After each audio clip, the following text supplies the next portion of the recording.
Hello guys, আমি মজিদনগর পায়রা নেবে চাকরি করে। আমি সে পায়রা দেখাচ্ছি।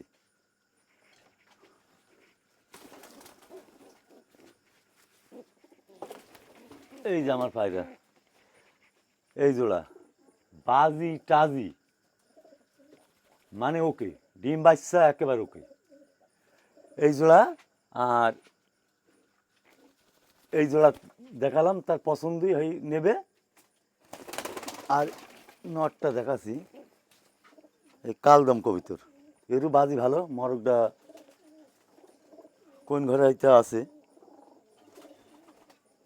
আমি যে দুই জোড়ার মধ্যে যে জোড়া পছন্দ, দুই জোড়ায় ডিম বাচ্চা ওকে, একটা বাচ্চাও নষ্ট হবে না, সব বাচ্চা ভালো করে।